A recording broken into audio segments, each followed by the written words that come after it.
So, hi everybody. Thanks for coming. I will start with a question. Have you ever heard that story of that lawyer that has this deep, nice voice, has a lot of charisma, delivers flawless speeches, makes no mistakes whatsoever, and convinces everyone in the courthouse that he's right?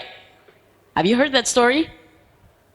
Well, I'm sure you've heard variations of that story in the movies somewhere. Now, some of us, well, we don't want to become lawyers necessarily. We want to do all these things in our target language every single time we speak to other people. I see some of you are nodding along, so I want to ask, are there any perfectionists in here? Oh, how dare you? Me too. Yeah.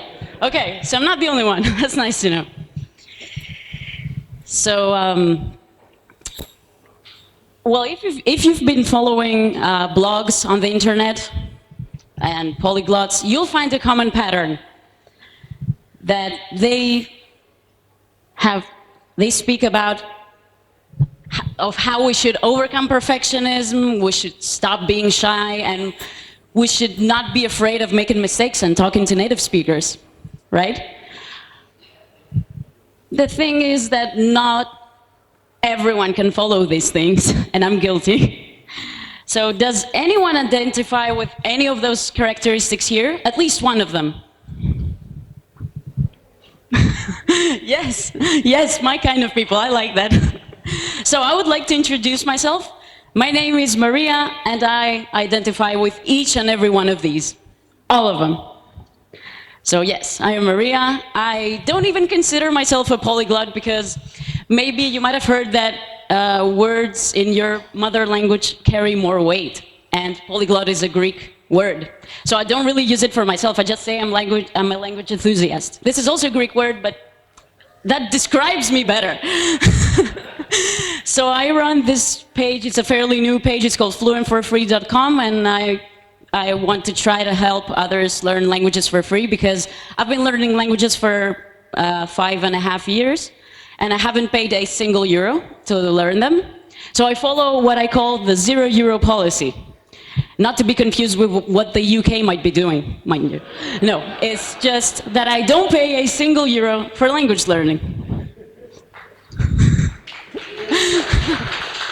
Thank you.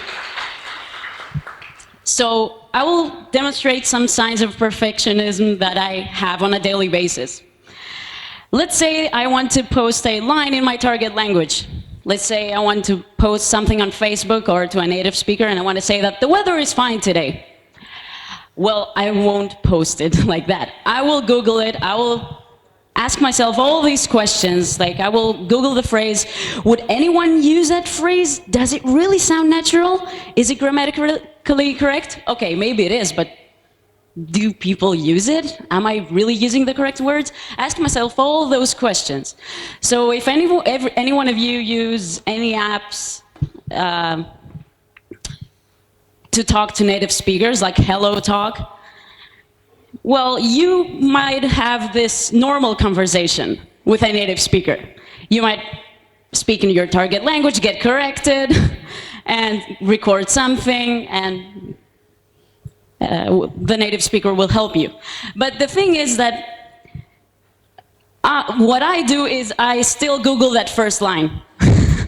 I'm still Googling that first line. So even Google itself tells me to stop wasting my time Googling and talk to that native speaker. They're losing their patience, come on. So, but then I ask myself, am I really wasting my time? Because let's say that a native speaker tells me something, and I find it useful, and I'm learning Spanish. So I want to say, thank you for the information. So I will say, gracias por la información. But I'm not really sure if I can use it, so I will Google it. And this is what I come across. So some results. The first one says, like, muchas gracias por la información and these things. And, well, I see some things that I could use in the future. I could totally use that somebody has explained something in a bad way to me. So I'll keep that line I find on the first page of Google and note it on that notepad I have here. All these notes you see come from one single line. So they consist of things that I might use in the future, that might come in handy. So I'm not really wasting my time, am I? I mean, the native speaker is losing their patience, okay, but I'm learning. In my own way, sure, but I'm learning new things. So I'm not really wasting my time. Now, another thing that polyglots say is that we shouldn't be afraid to talk to native speakers. If you're not in the country where the target language is spoken, then use Skype. This is my reaction every time I read this, because I'm so afraid of doing this. Let me give you an example. One of the languages I've been learning is Basque. And my first Skype conversation was with the camera off and was for an interview for the Basque radio. So, yes, I had to. Needless to say, I couldn't sleep the night before and I was trembling. My next Skype conversation was, again, for a Basque radio, and I had to describe the political situation in Greece, in Basque. I pulled it off, but I felt horrible before. So I realized that using Skype and talking to native speakers is not for me.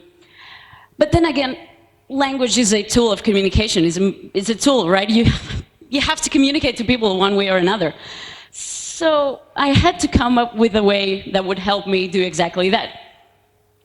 So I would like to present you my conversation with native speakers. What is this? I actually grab my phone and I talk to an imaginary friend. So I pretend I'm having a conversation with a native speaker in my target language, using the lines I Googled before. So I just do this. And I found that it's the only legitimate way of speaking in public, alone, without people thinking that you're crazy. So let me demonstrate one example for you. Let's say I'm learning Spanish and I want to talk in Spanish. Well, have a Spanish conversation with my favorite imaginary friend. So I would be like, okay. Hola, ¿qué tal? ¿Cómo estás? Muy bien, pero no te oigo.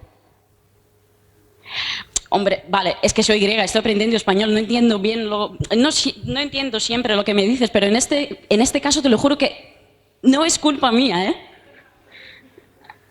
Bueno, te llamo después, ¿vale? Venga, chao. So,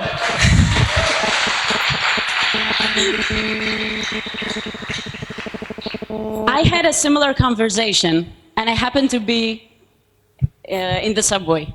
And a native speaker was sitting next to me, and he started a conversation with me in Spanish. Because I said that I'm Greek and I'm learning the language. So he did the job for me. I didn't have to start the conversation, he did everything. And then I started talking to him about tips, about Athens and everything. So I landed a gig with a native speaker by talking to my imaginary friend. So not only does it help me learn new phrases, it also helps me start conversations with people because it's really hard for me to do that. Now, the thing is that you can learn anything. Since the other people aren't listening to your imaginary friend, you can come up with any story, any story. You could use any word, like, for example, the German word Hubschrauber, for helicopter. I would go like, Hallo, ich kann dich nicht hören. Was ist das für ein Geräusch? Ein Hubschrauber oder was? So, you can come up with anything, anything. I've even used it to learn this word in Hungarian. I just wanted to learn how to pronounce it, so I kind of put it in one of my fantastic stories, now my imaginary stories. Now, I think this means something along the lines of, for your continued behaviors, if you could not be desecrated. Hungarians can help me with that.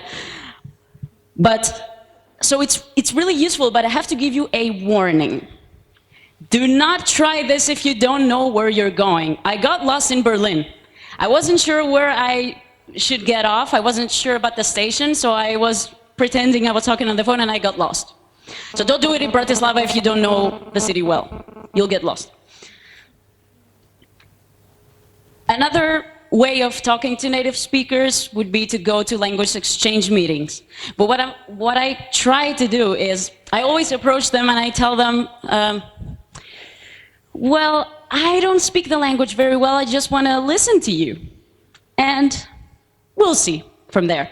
So what I do is I let the others do the talking and I sometimes chime in with some expressions, some phrases or two. And so I try not to be the center of attention.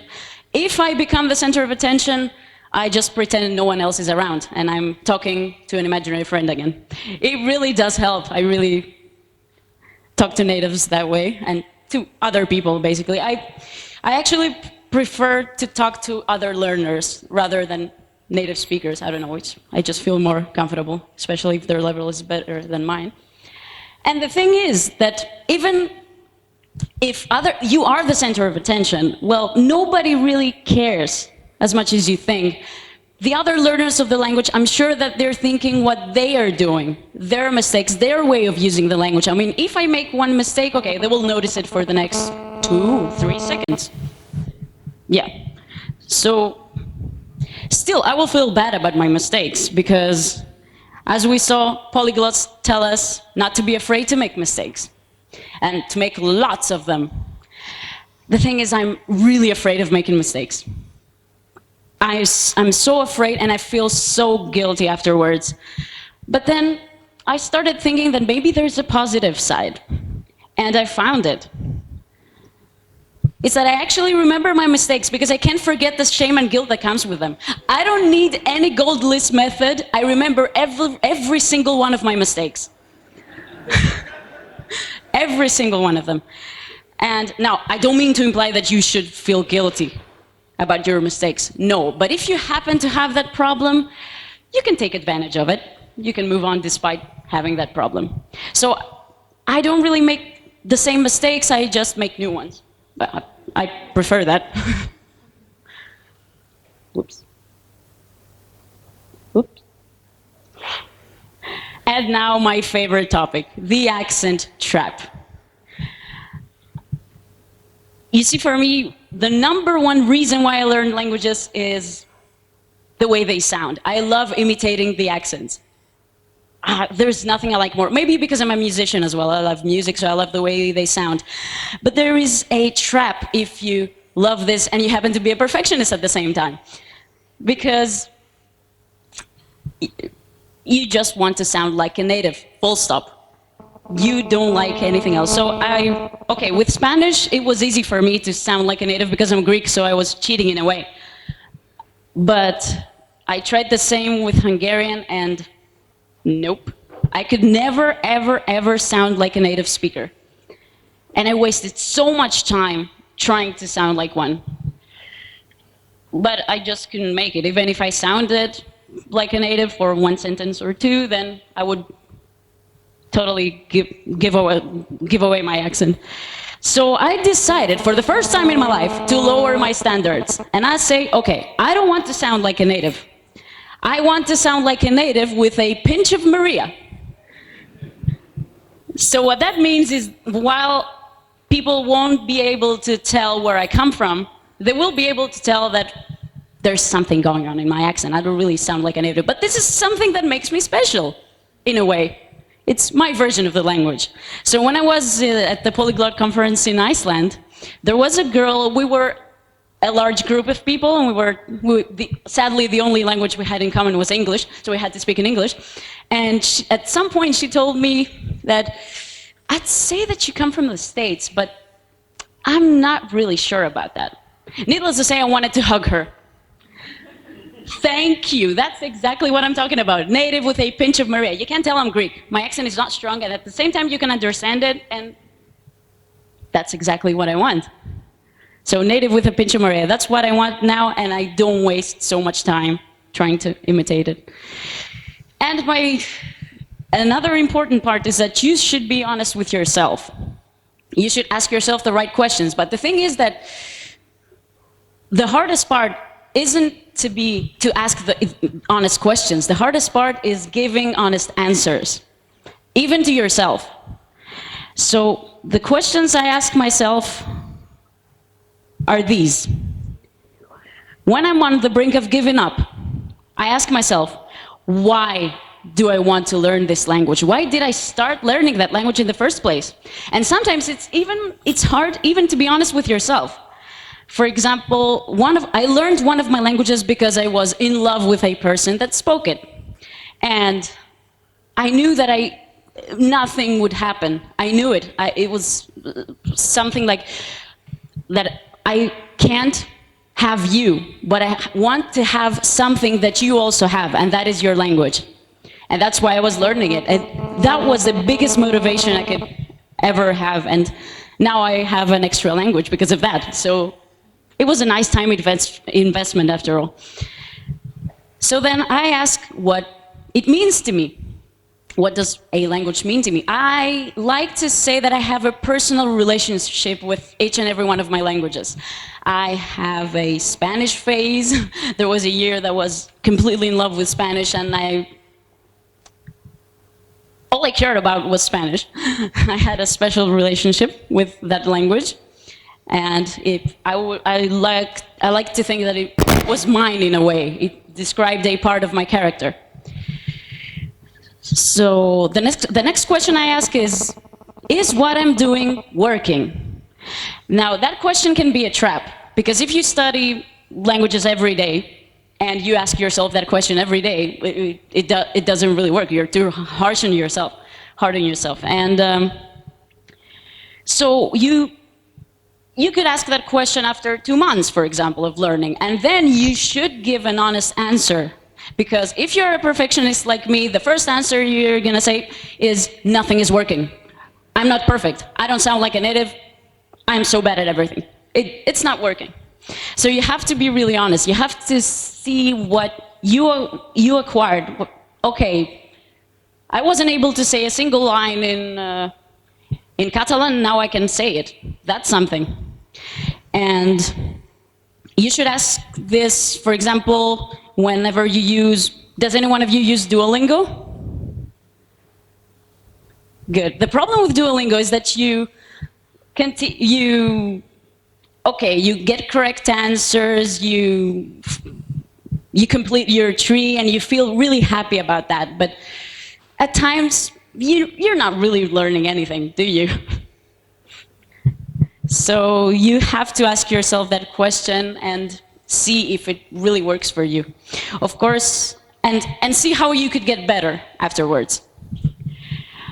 But at the same time, you have to ask the question that, do I enjoy what I do? Do I really enjoy it?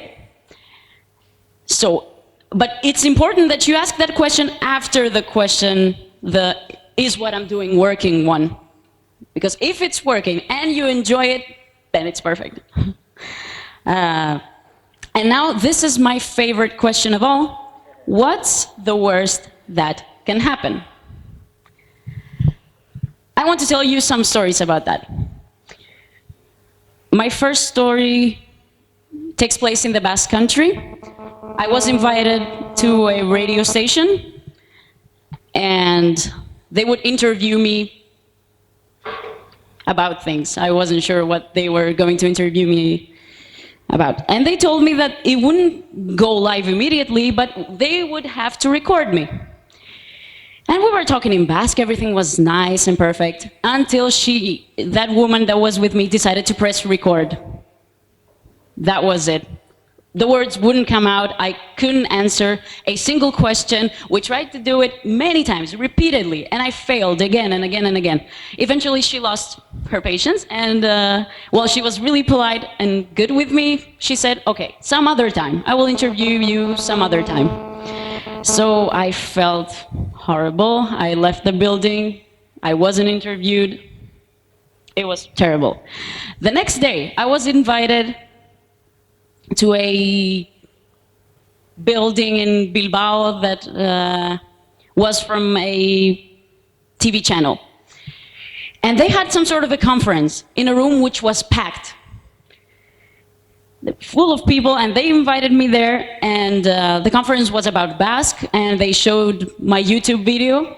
I have a YouTube video in Basque, and they showed that, and they turned on the camera and wanted to interview me. So as soon as the camera was on, I couldn't say a word. Please don't record me, I can't. In front of so many people in that big conference.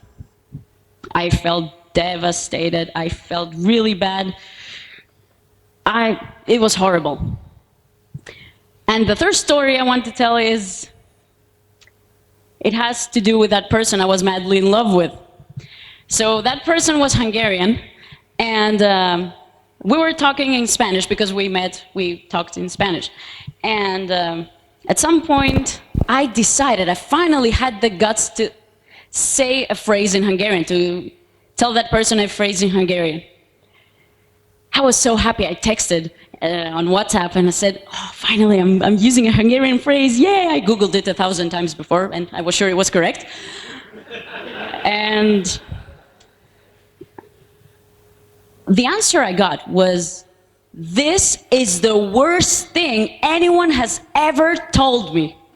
I feel so sad. I don't want to talk to you again. I'm sure you know what it means, and I don't want to talk to you again. I was trying to joke about something, but eventually it wasn't a good idea. So I was madly in love with that person, so needless to say, I couldn't sleep that night or the next night, or it was really bad. All because I tried to use my target language. What a nice start, right? So I have these three stories. I made a fool of myself in front of so many people. I couldn't get interviewed on the radio. I told someone I loved something really bad. I hurt their feelings. And I decided to ask myself that question. What's the worst that can happen? Is this the worst that can happen? Well, you know the answer to my question because I'm still here and I'm learning languages and I'm talking about language learning. So, yes, I made a fool of myself. Everything I was afraid of happened, but it wasn't really important at the end of the day. I realized that the worst thing that could happen would be to give up on the language. And that was the reason I started asking myself those questions. So I think that was the worst that can happen. Giving up, not ruining a relationship, not making a fool of myself, not making mistakes, nothing, just giving up. And even if you give up, you can start later. So, no, I'm still here and I will still keep on learning languages despite all the problems I have. Because if you struggle with anything, and you have persistence, you can do it. I don't care if you're a perfectionist, if you're shy, if you're afraid of making mistakes. I really don't care. I have all these things and I'm still learning languages. So I don't care. You can learn a language and you will learn a language. Thank you very much.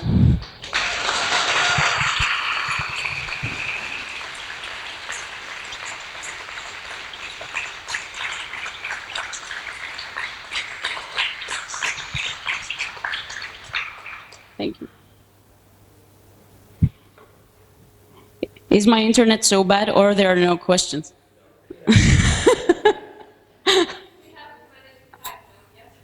Oh.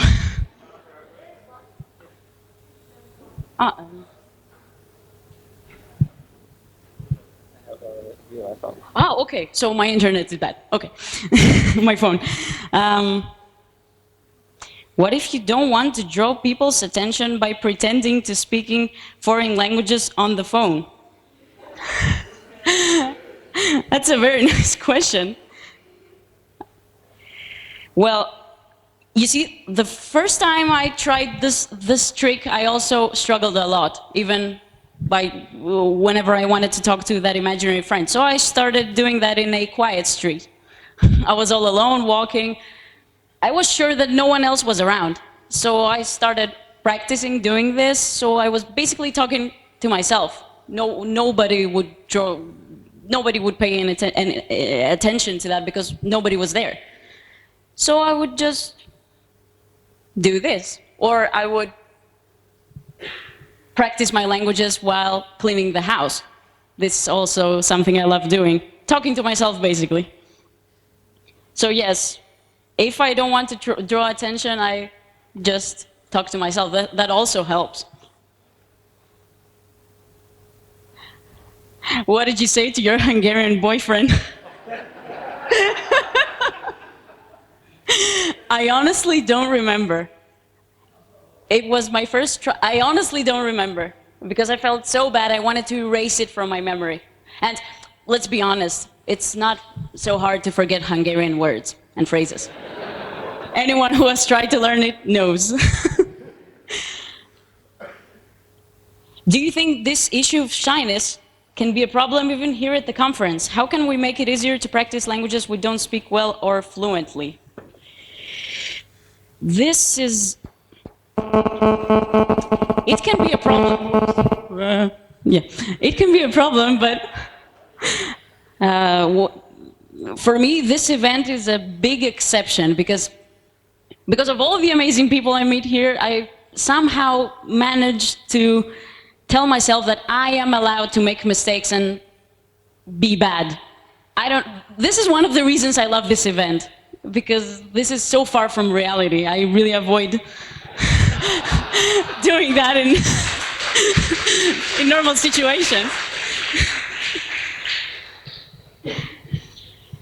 So, well, if you want to make it easier to practice languages you don't speak well or fluently, I'd say let the other person start the conversation. Because here it's more likely that this will happen if you have the flags here. You know, my favorite sport of flag watching. People will approach you and be like, ah, yes, you speak that language, let's go.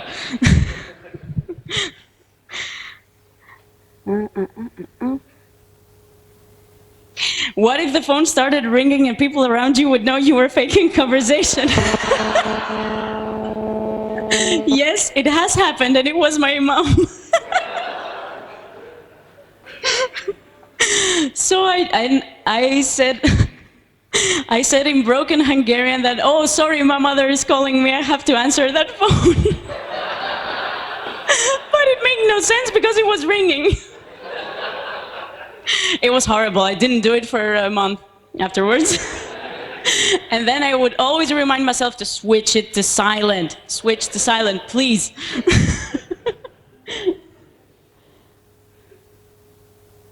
Do you ever feel inadequate as a polyglot compared to other people here who can speak so many languages at such a high level? I don't even consider... Whoops.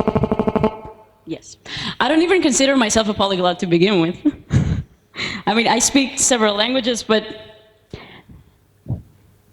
I actually always feel bad. It's like, by default, I feel bad about this, so I just try to convince myself that if they can do it, I can too. Maybe not as fast as they can, but I don't care about that. Maybe not as well as they can, but I don't care about that. I will try my best, and I will always be disappointed because it will be far from perfect. But I will try my best.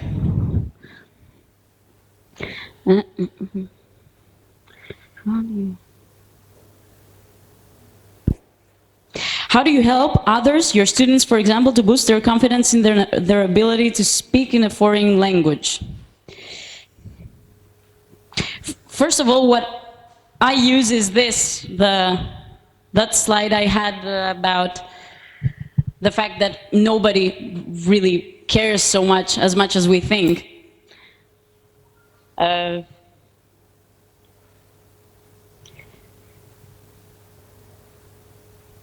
So the thing is that when you're a perfectionist, you want results here and now, right here, right now. You want to become perfect, and anything short of perfect really disappoints you. But you should really keep on doing what you do. You should keep on practicing. You should ask yourself those questions, and eventually it will come. But not when you least expect it. I mean, I speak some languages and I never, ever, ever believed I would become fluent in them, but someday it happened. So I would say they should be patient for, and they shouldn't judge themselves so quickly. Do you have any lines to break the ice with foreigners? Not this one. Well, I'm not so good at doing this, which is why if you see my badge here, I have put question marks where I come from, and I haven't put any native language. These two, I've found them to be conversation starters. People approach me and start conversations with me. But yes, approaching people is a hard thing for me, so I always come up with something. I make sure, for example, that I wear a t-shirt that has something special on it, or I take my dog for a walk, something that can start a conversation, because I'm really so bad at this. And that trick with the phone does the trick, like really does the trick in most of the cases.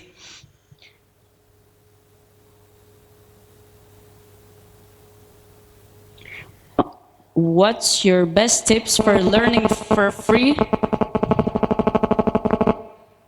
Use a combination of Google and Google Translate as much as you can. Because whenever somebody asks me what my favorite language learning tools are they are these ones. I mean, these two. If you know how to use them, then you can really move mountains. This is how I learn, and I wouldn't change it for anything. I love this.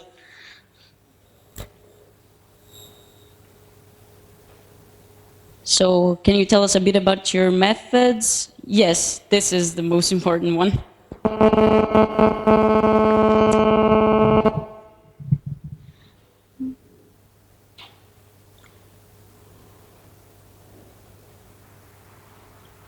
What if you're too shy to go to a language cafe or to speak with people on Skype? I am very shy to speak with people on Skype. That's why I came up with that trick with the phone. And I'm really working on other ways as well, and I hope I'll find new things, and I will post them on my blog and on my Facebook group.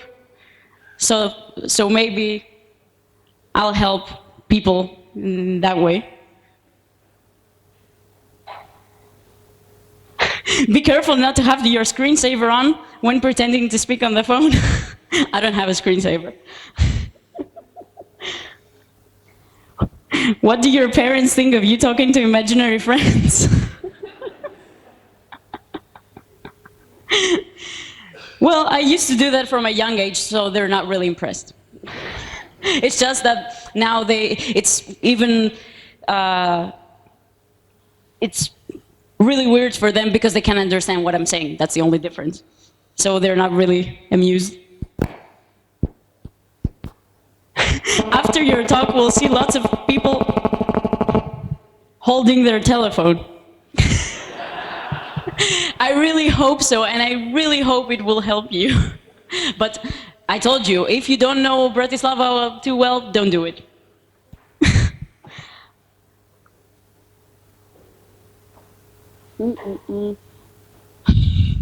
Do you know some Hungarians speak Basque? Where are they?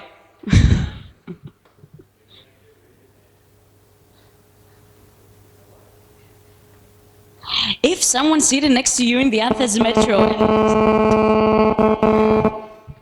Okay. If someone seated next to you in the Athens metro and started speaking bad Greek in a foreign accent, what would be the first thing you said to them? That has happened before, and I was like, thank you for learning my language. And I started a conversation with them. And that's what I always think. If people react, if native speakers of languages react the same way I do whenever I hear someone learn my language and speak it, then I won't have any problems anymore, because I will be really, really, really, really happy about that. Because really, even if, in my case, even if Yeah. Even if you say a word kalimera, good morning, I get super excited. Really, really, I'm like, oh, thank you so much, someone is learning my language. I mean, if you say kalimera, not kalimera, I don't care about the mistake. I care about the fact that you're learning my language. I really don't care about that. So that's another thing I always tend to think, that do native speakers really care so much as we think when we make mistakes? I don't think so. I don't think so. They focus on other things, and they actually expect us to make mistakes because, hey, we're learning their language. It's not our language. But yes.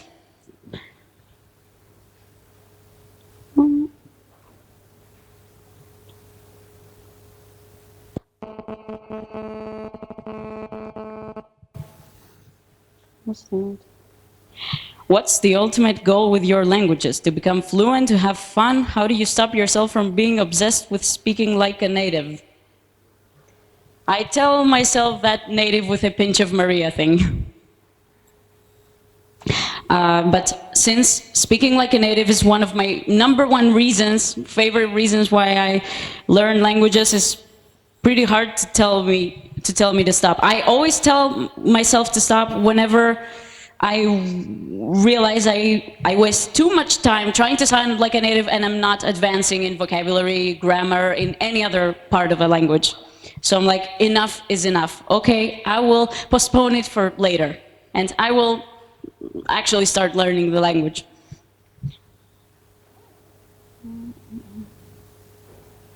Oh.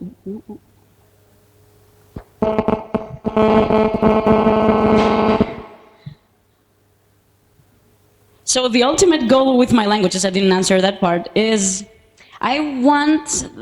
yes, I want to have fun too. I also want to become fluent, but what I really want is, I want them to be mine in a way. I want them to describe a part of me, and for example, I've connected Spanish with the most spontaneous part of me. I become really spontaneous whenever I speak Spanish. I say things I wouldn't normally say.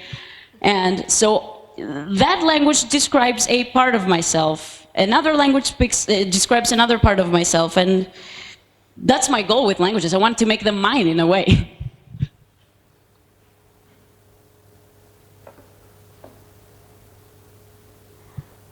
What languages do you speak, and which one has had the most unfriendly native speakers where your tricks didn't work? That's a very nice question.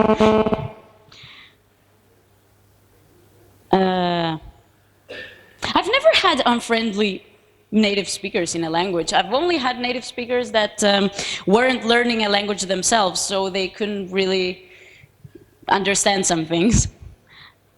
So I really can't answer that question. Normally, native speakers have been friendly to me. I've been lucky so far, I guess.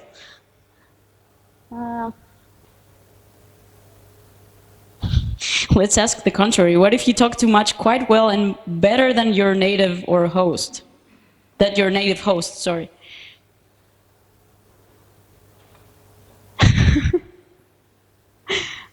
I honestly don't know.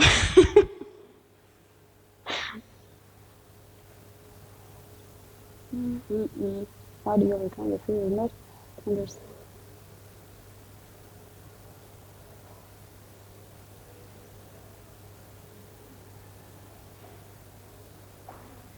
How do you overcome the fear to understand the other person? Ah, yes, this is a big problem.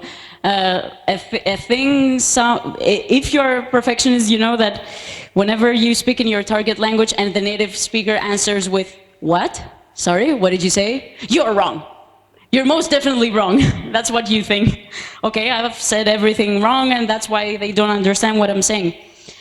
But when you don't understand the other person,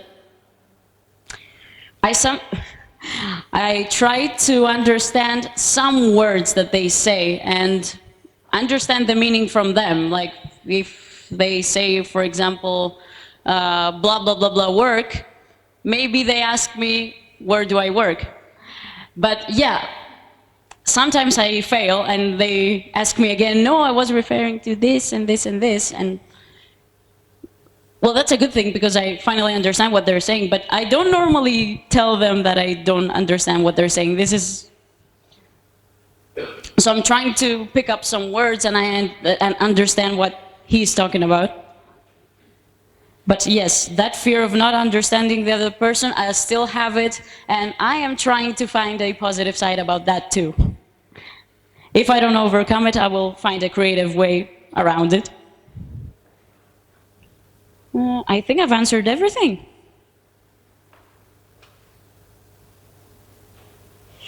Yes, I tried.